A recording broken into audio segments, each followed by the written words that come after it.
We're on, Gary. Good. Thank you, Rebecca. Good evening, everybody. Welcome to the Hudson 7 April meeting. Again, thank you for joining the Hudson 7 Drinking Waters Council virtual monthly meeting. Today is, what is today? April 21st, right? And so my name is Gary Bassett. I'm the mayor of the village of Rhinebeck and the chairman of Hudson 7. The Hudson 7 meetings are recorded and are streamed live on our YouTube channel page. The link to the page can be found on our website at www.hudson7.org. Video of all meetings and minutes are available to the public on the Hudson 7 website as well. If a member of the public would like to participate during the public comment section of our virtual meeting, please review our procedures for public or written comments or are on our website. The Hudson 7 council members, you're responsible for controlling your own mute button. Good practice would be to mute yourself if you're not speaking to avoid any background noise. When you wish to speak, please raise your hand and I will call on you. Before you speak, please state your name and municipality for any of our audio listeners. In attendance tonight are voting members and some alternates, and we'll start with that with a roll call. And to put everything, so Mayor Gary Bassett, Village of Rhinebeck. Okay. Supervisor Elizabeth Spinzia is not in attendance tonight. I don't see anybody from the town. Well, Randy's here representing the town of Poughkeepsie. Thank you, Randy. And Hyde Park, Lynn. I think I saw Lynn. Evening, Lynn. Welcome. Town of Esopus, Shannon. How are you today? And let's see who else. We have Paul Mauros in attendance as our technical advisor, and our Dutchess County. If we have Brad Barkley.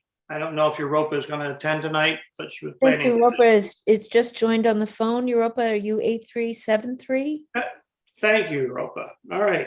So we have a quorum. Okay.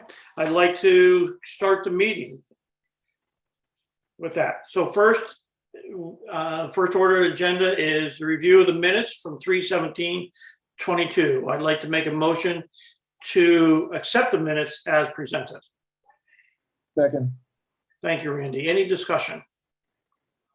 Yeah, I just have one correction on New York State Drinking Water Supply Protection Program. We say still waiting on Dutchess County. That should read still waiting on Dutchess County Water and Wastewater Authority. Noted. Noted. Okay. I'd like to make, all in favor of accepting the minutes as amended, please raise your hand and say aye. Aye. Aye. Aye. Very good. Okay. We do have some communications tonight. I'm going to turn the platform over to Rebecca.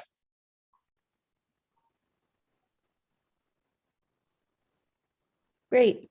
So the Hudson 7 received a communication from Jessica Kath, the Division of Water at the DEC, regarding this year's upcoming water quality monitoring kickoff meeting that's occurring on May the 3rd to discuss local water sampling needs in the Lower Hudson, Black River, Chemung River watersheds, and in the process of updating contact information, and wanted to know if the Hudson 7 wanted to attend. Dan responded, Dan Shapley from Riverkeeper, explaining the DEC RIB sampling process, and that it occurs every 5 years, and that they visit our region to take samples to assess water quality according to DEC protocols. Recommendation from Dan was that the Hudson 7 could identify these tributary. Yep, Dan. I thought, okay. Jump in. Yeah, I think Paul and I had at one point had looked at which creeks and streams that feed into the Hudson within our reach of the drinking water intakes have not been formally assessed for water quality by DEC, and so we could suggest to DEC that those would be good to assess as part of this effort.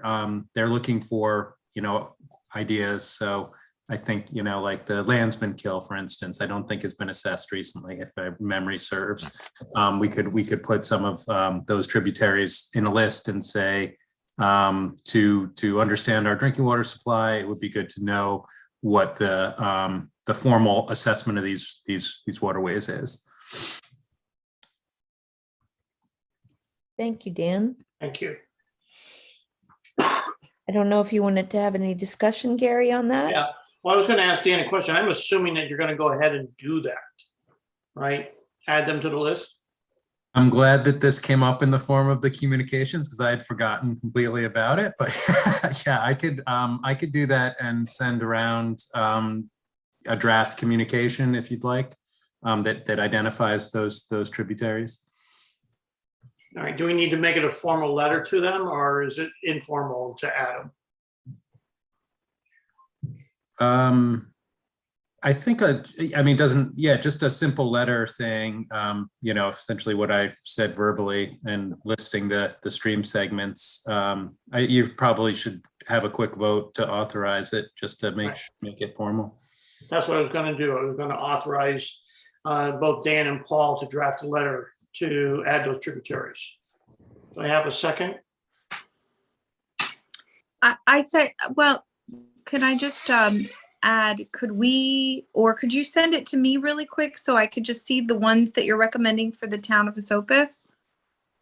Sure. Yeah, I don't have the list in front of me, but we can send it around. So why don't we send the list around, Dan, first, and then if everybody's agreed, I still like to proceed with the motion for you to go ahead to get that on the list, as long as everybody had a chance to review it. Good. Yeah, Okay. I'm in agreement with that. Okay.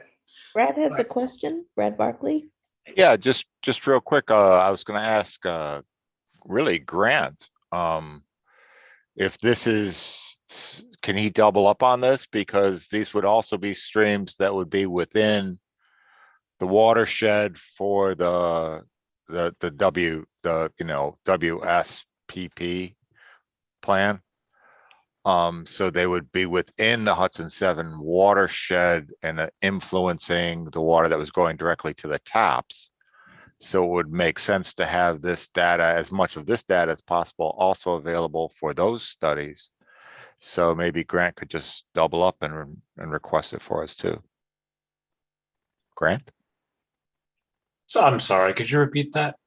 I was just saying, if the Hudson 7 is going to request some of these additional streams be added for DEC water quality testing, since you're leading up our water supply protection plan, can we get you to just double up on that request for us to DEC and let them know that, health would also like to see them to make them part of this project? Okay, I think I can try to put in a request, but I'm not sure what the DEC chain of command situation is with that. No worries, just any help you Yeah. could do would be good. Yeah. Okay. Yeah. If you can send me like a list of specific streams that you'd be interested in, or actually, yeah, we could do that as well, and we can have a discussion about this perhaps at the next TWSP2 subcommittee meeting. Right. Cool. And Grant, we could just leave it up to your organization as to how you want to respond. You don't have to respond in conjunction. It's just in addition to. Right. All right. Thanks. All right. I don't have a second yet on the motion to allow Dan and Paul to proceed after accepting. Hi, Lynn. Thank you. All right. Any other discussion? All in favor, say aye. Aye. Very good. Next, Rebecca. Hey, I'm in the car now, so I'm just going to stay off camera. But that Lou Silvestre, we reached out to Lou Silvestre on Gary's recommendation last month. Lou visited us from the Rensselaer Environmental Coalition. It's based in the city of Rensselaer in that vicinity upriver, regarding the Dunn landfill and PFAS and tributaries that lead to the Hudson. And we requested that maybe a formal presentation could be made to the Hudson 7 with some sort of a resolution or an action for the Hudson 7 to consider. And so Lou is working on that and has sent some more materials to review, but we're asking for a more succinct action and some presentations in the near future. And that's it for today. We did get a few news articles that came in very late in the day, so they weren't added to the communications, but I'll be sure to add them for next month. And that's it for communications. All right, thank you. Okay, moving on. Brad and Europa, who wants to go first? We talked about this a little earlier. We thought we'd do the county updates together because mostly we wanted to talk about the staff position. All right, do you want to wait till we get down to the action items? Because that's the first item on our action items. That's fine with me. Save some time. Right, very good. Any other updates outside of the coordinator position? Just still, looking to combine the NRI work also with Ulster, with the WPP. So anything, again, any requests that we could get for what we want to include in our NRI that you could then easily include in the water supply protection plan, we'd be happy to do. So we've talked to Grant about that, and something is forthcoming. Right. Did you get a copy of our NRI report that we produced out of the village and town of Rhinebeck? I did not, and actually I was going to have Devin talk to you about that. So okay, all right, I'll wait, and we got our draft ready to go. Oh, great! So super, send it to us. Okay. All right, Europa, anything to add? Good evening, everyone. I'm pretty much in the same page as Brad from Duchess. We're working on the NRI, developing an outline of the, the map layers and the data sources.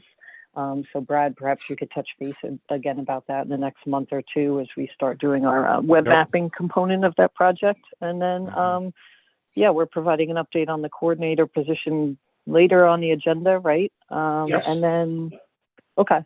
And then lastly, just so everyone knows, we have a water quality and Ulster County Water Quality Coordinating Committee meeting on Monday at 1:30. In case anyone is interested, we are having a presentation from someone on PFAS. I'm looking it up now. It's Anthony Bolasina from DEC's Division of Environmental Remediation. So if anyone's interested, I can send on the link for that meeting.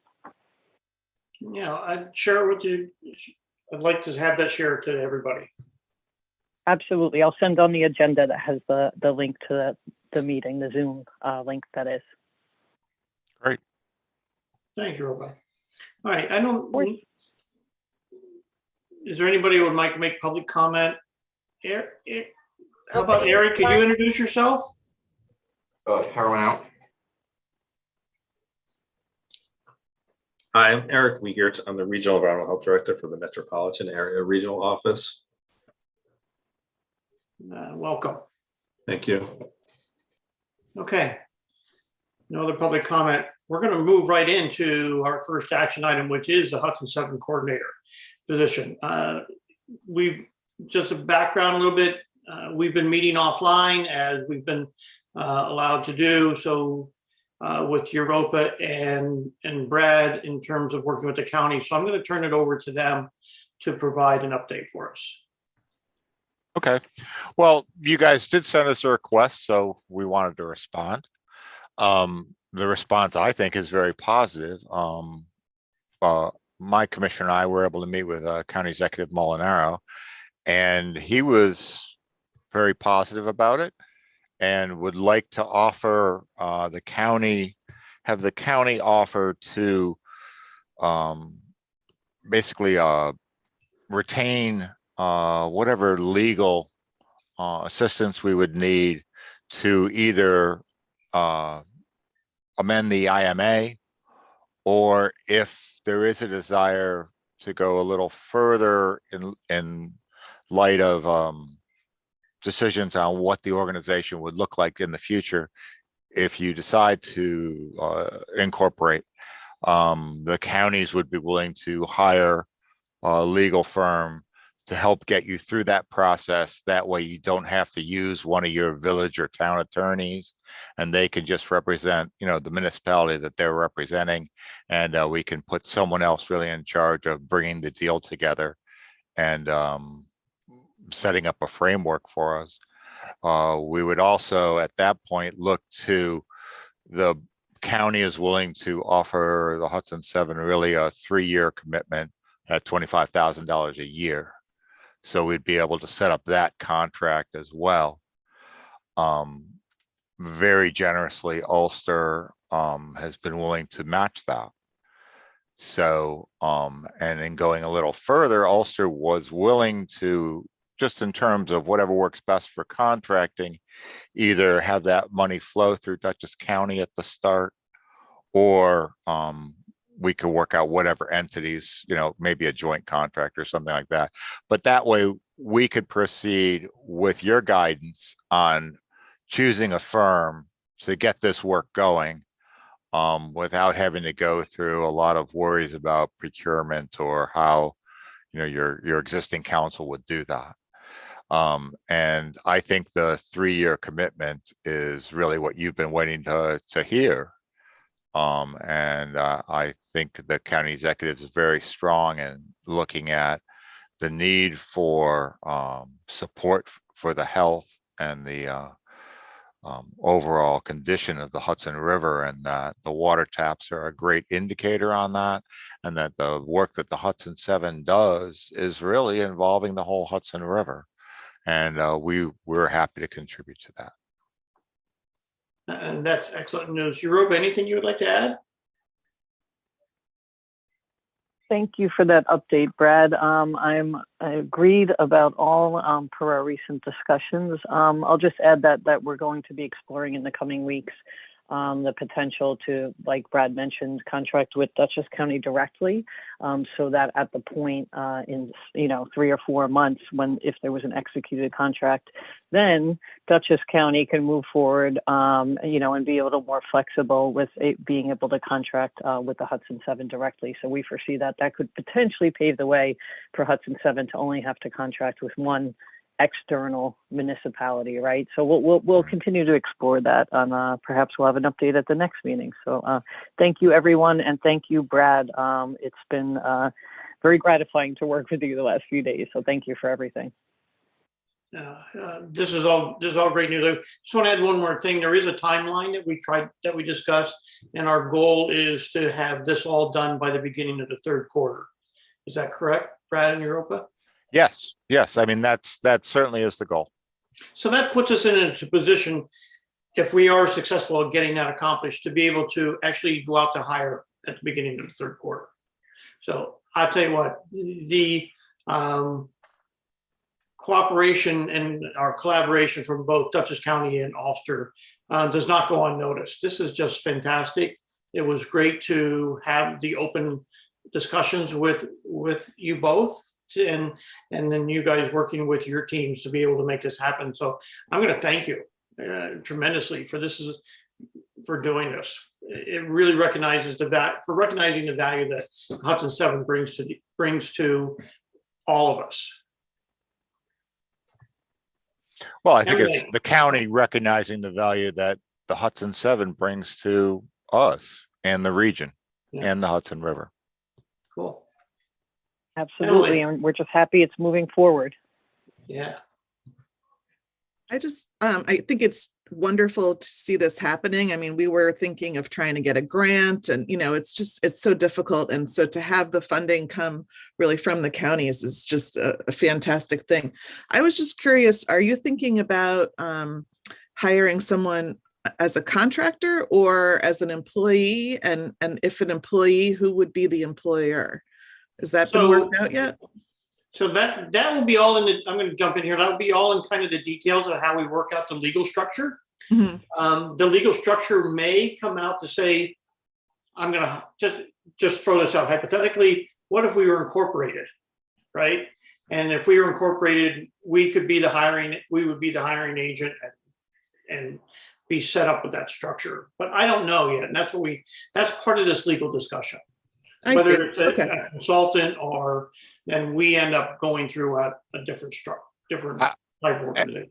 Emily, if I could just throw in, I think from the 2 counties end, we're always concerned with contracting because we deal through our county attorneys and there's a process. So we don't like to get too far in front of ourselves, but that being said, we also were concerned with the idea of civil service as being an additional burden that maybe you really don't need at this point.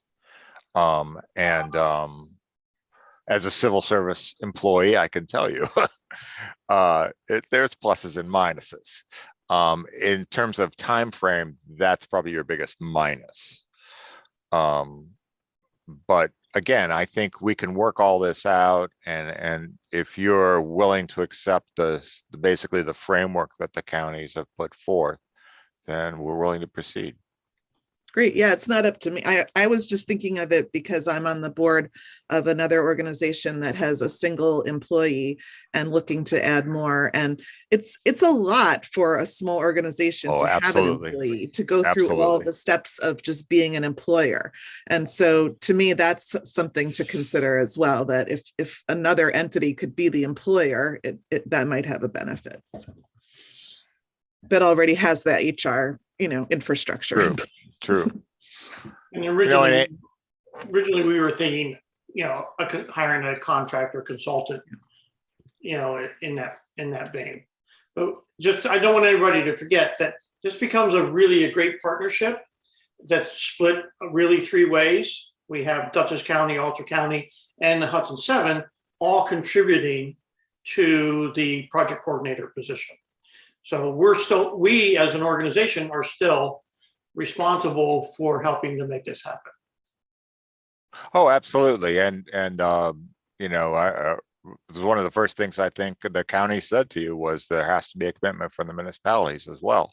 Right. And there will. And but if you don't have a piece of the action, then you're not playing your role, I don't think. Anyways, thank you. No. And Gary's been a delight to work with, as always. Is there any other discussion on what they brought forward? Having that, I would like to make a vote, as we did before. I would like to make a vote to have the council authorize the committee that was willing to work on this to move forward to work with the legal team. So I'd like to make a motion to have that accepted. Do I have a second? Randy? Thank you. Any discussion on that? I'd like to have it all a vote for that. All in favor, raise your hand and say aye. All right, we have everybody. So thank you. We'll move forward and we'll be working with the county to hopefully bring forward something in time for our next, and I'll call a meeting with the committee to set that up. Great. Thank you, Brad. Thank you, Europa. Great news. Great news. Big step forward for us. All right. I tell you to thank your county representatives. Yeah. We'll send them a letter. We'll send them flowers. Thank you. Makes my job easier. Yes, I agree. And I'll do that. Okay. The New York State Drinking Water Source Protection Program. Grant, you want to update us on that? Sure do. All right, so we had talked about getting a meeting on the subcommittee in early April. And I think at that point we had hoped to discuss the results of the issue prioritization survey. And get a better, get a chance to discuss what we want this plan to look like, or more specifically, what you want your plan to look like, the things that you would like to focus on the most. And so that got a little bit delayed or postponed due to scheduling issues. So, I'd like to go ahead and try to schedule another meeting, or rather the meeting, a time that works well for everybody. I don't know if we want to do that now, just while everybody's thinking about scheduling. I don't know if you can get everybody that we need at this time, Grant. I would really suggest, I think you sent out an email asking for a suggested time, Okay. right? Yeah, okay. And Let's actually, just put a deadline on your response. yeah, I think for me, the outlier was waiting for Paul, and hopefully Paul's back. Yeah, I think Paul said that Paul, you're on the line, right? Yeah. All right, so Paul, I think you said you're good Monday, Wednesday, Fridays. Yes. Okay, so I will send out another scheduling thing. If folks could fill that out, and let's shoot to have that filled out by next week if possible. And if with a meeting date of, hopefully early May if possible, if that works for folks. Works for me. Throw a deadline right on the request. Will do. I'll put it in big bold letters. Okay, I think that's all I have on my front, unless you want me to go into the weeds of that survey now. No, let's wait and just go through that. Very good. Thank you, Grant. Yeah. Okay. Emily, how about an update on Chippy? Sure thing. So we had a meeting the end of March and was pretty productive. TDI had gone over our list of requests for the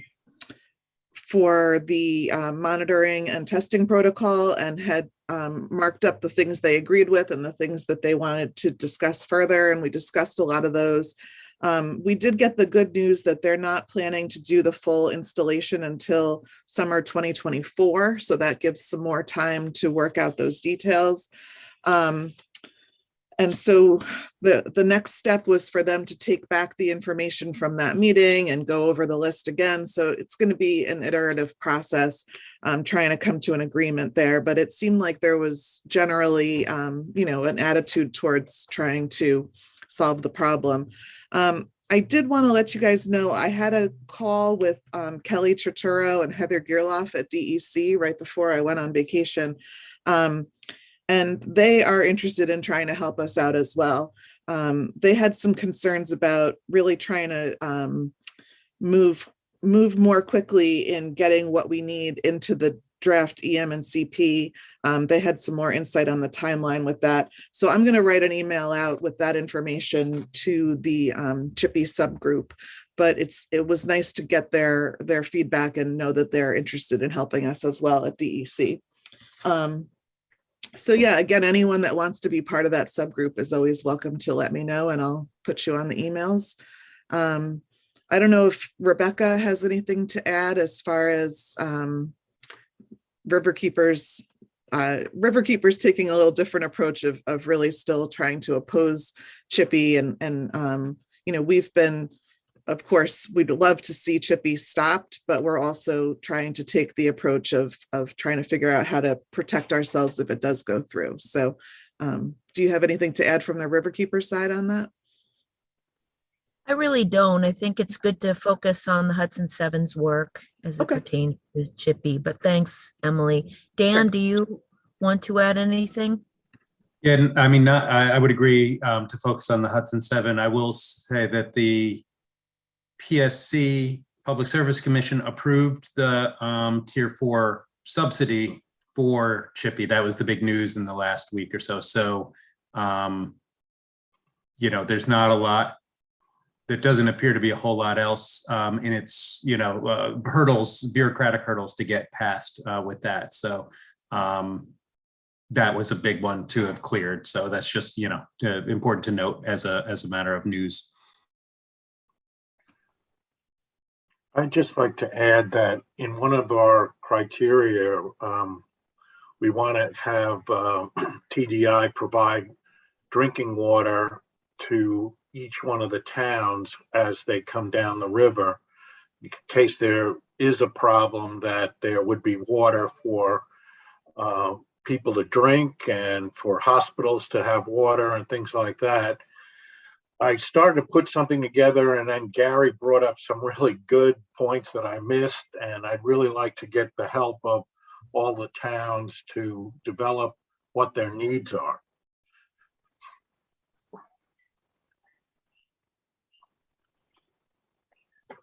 I think that'd be up to every one of the coordinators here on the council to help pull that together, Paul. So Sure. again, if you could send a letter out, to everybody to help with that, that'd be great. I'm sorry, can you state again? I wasn't quite clear what needs for replacing the water supply if necessary. Is that what you mean? Like, Yeah, like, you see whenever there's a water problem, people bring in bottled water. The National Guard might bring in some of their containers. We're just trying to make sure that if something does happen, that we have a plan in place. And, obviously as they come down the river, they could just keep moving this water supply. But, we have 2 hospitals, we have kidney places, it's really important. So. thanks. Yeah, I mean, if I recall, we've sort of addressed at times that there isn't a real emergency plan in place in each community that might define all those things, right? So Unfortunately. some amount, it might be an important information gathering that is going to point to some gaps, but at least maybe help move along toward that, filling those gaps. So I'm like Paul, I envision this as there's this rolling tanker or whatever that's following the jet plow. Yeah. So, I have one thing to ask, if I may, off camera. Dan, the Clean Path project also was awarded Tier 4 energy credits, and they're going to be going through the river as well. But that starts in Newburgh, correct? That doesn't go anywhere near Poughkeepsie's drinking water intakes, and it's just proposed right now. They're not permitted yet, but so there's time to advocate or to work with Clean Path on their route through the river. But I just wanted to bring that forward, as well as there's a secondary cable proposed. Yeah. That's lower though, that's below, though, it's a tidal river. So I just wanted to raise that. I was just curious, does emergency response factor into the DWSP2 plan at all, or is that a kind of a different thing? It is.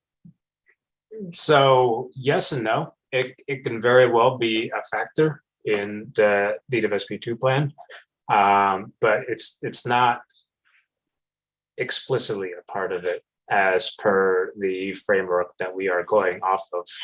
So, and in the case of the Hudson 7, right, where the Hudson is your water source, and it's not necessarily feasible to find a backup water source, for use. I certainly think that this should be something that's looked into and incorporated.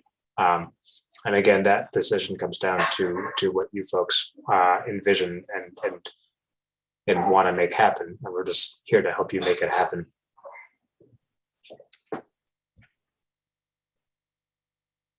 okay. In the essence of time, though, if anybody has anything else we could handle online, because we have still some more things to go over. Is everybody okay if we move on? Thank you. All right. Paul, anything on the Soapus Creek? Yeah, I did attend the ARWG meeting on March 18th, which was the day after. I was very surprised how unprofessional DEP is in running these meetings. They sent out the minutes an hour before the meeting started. Although I wanted a slot for a presentation, they gave me like the last 10 minutes to present my information. Then they told me that I can only talk about anything that affects the Hudson 7. I can't talk about any other particular issues. So I did make the presentation, and what I was emphasizing to them was that there could be a risk of a major flood if their reservoir is full during hurricane season. And that's exactly what they're proposing when they shut down the Delaware aqueduct and all the water will be coming from the Ashokan. And they sent me the final EIS on it, and that even seemed to prove more my facts that a flood could possibly happen when the Ashokan Reservoir is 100% full next September. And they made no considerations for hurricanes in that time period. So, so this flood protection really doesn't affect the Hudson 7, but every time you have a flood, you also have high turbidity. So that's how I got into this. But I just felt that it was very unprofessional, and they treat the people there horribly. It was just very surprising to me.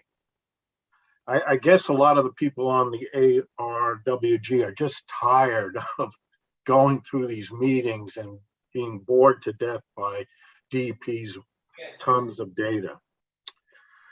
So I just want to add one thing, Paul, about the flooding.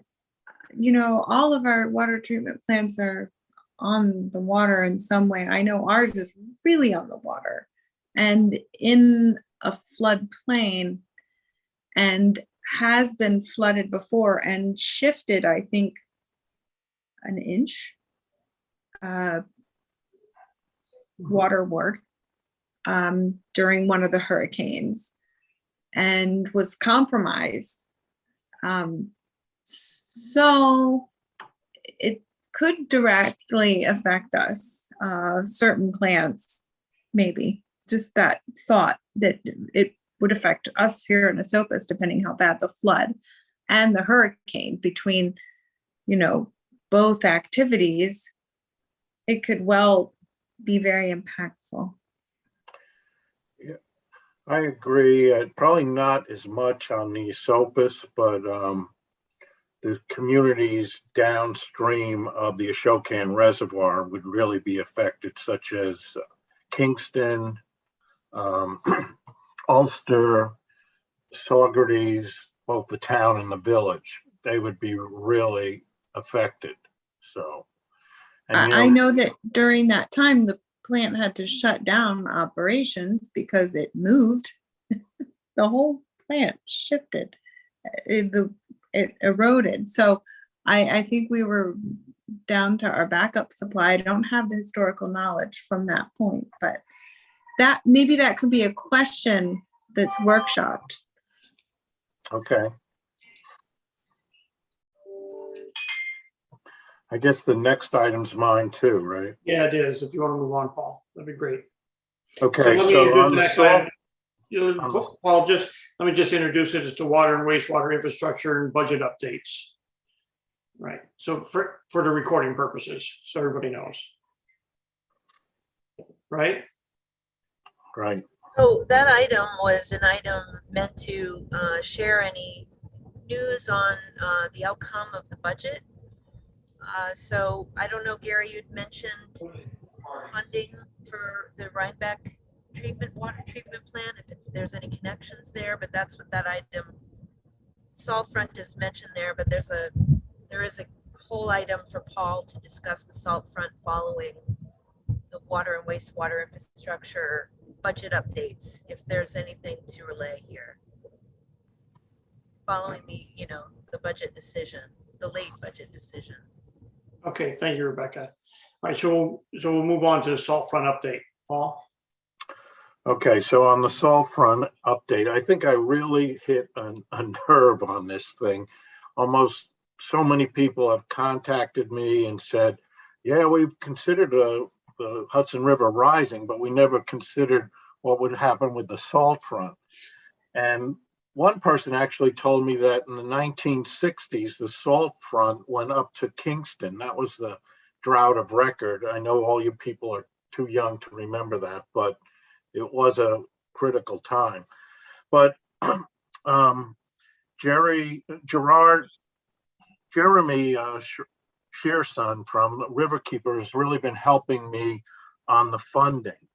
And we had a meeting with DEC and DOH on April 8th to talk about funding and the study. And I gave them basically the same presentation that I gave you guys last time. And what was really surprising was like very senior people, senior management attended this meeting, like Jim Tierney and Kelly Turno from DEC and Roger Skokel and Christine Wheeler. I mean, these are all directors and or deputy commissioners, and they were all extremely interested in how to do this, how to fund it. And, they always said funding studies is always difficult, but they're going to really try. And they think they can get money from the Environmental Protection Fund. And they're also investigating an agreement with USGS because they already have one. And USGS is probably the best ones to do the modeling. And USGS also made a presentation on what modeling they did for the Delaware River, which I mentioned to you last time, that they're predicting that the salt front will go up 28 miles. Also, I got a call from John Callahan from the Hudson River, Black River regulating district, who operate two gigantic reservoirs in upstate New York. I don't even know where they are. And they could release water during drought periods to keep the salt front down. So there's a lot of good things going on. The Union Times wrote an article. They called me and wrote an article about this. And I was also on the Green Hour on the Kingston radio station with John Bowmaster, and he just sent me the recording, and I just sent it out to everybody. So it's a really big issue, and I don't know. Sometimes I'm almost overwhelmed by it because I'm not really a biologist or a modeling person, but I sort of wound up to be the head of this whole thing. So our next meeting is going to be sometime in May. I'm just working on trying to get dates that 20 or 30 people can meet. So if anybody has any suggestions on how to run this, it's the Hudson Seven's getting a tremendous reputation on all of this, that they actually brought this up. So that's all I have. That's great, Paul. Thank you. Paul, you want to continue and talk about your cybersecurity? Yeah, I think on cybersecurity, I've been talking about that, and now it's to the point where it's not if the Russians will do it, but when will they do it? And a lot of times people think about cybersecurity as, well, that's for my IT people, I don't have to worry about it. But the easiest way to get into a system is through people's emails, where they click on something and you wound up with malware or ransomware. And I think everybody has to make sure that their employees, especially the operators at the water treatment plants, practice good security with their computers or with the water plants' computers too. So I think it's just getting to be a real important issue. So I put something together, probably have to make some corrections to it, but I thought I'd prepare something for your approval.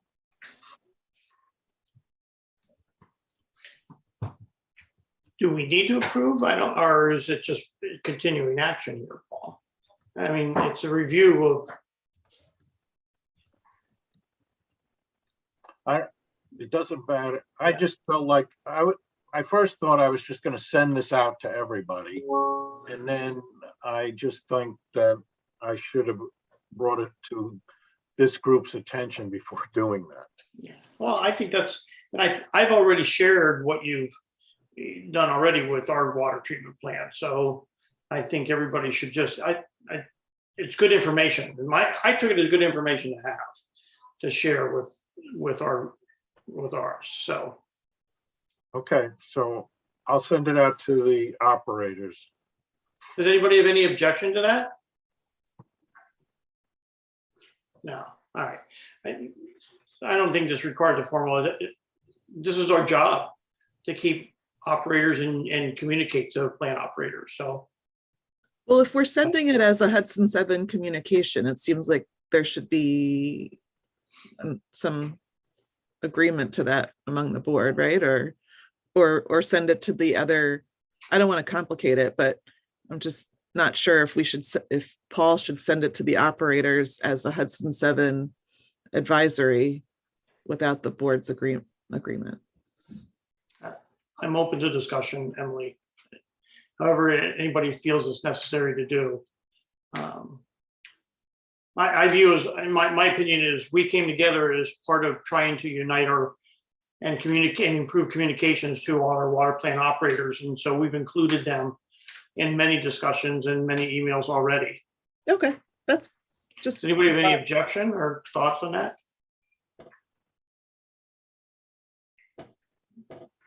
So I think we're back where we were, Paul. It's just make sure it's clear it's from the Hudson 7, that's all, right? Okay, Okay. Yeah.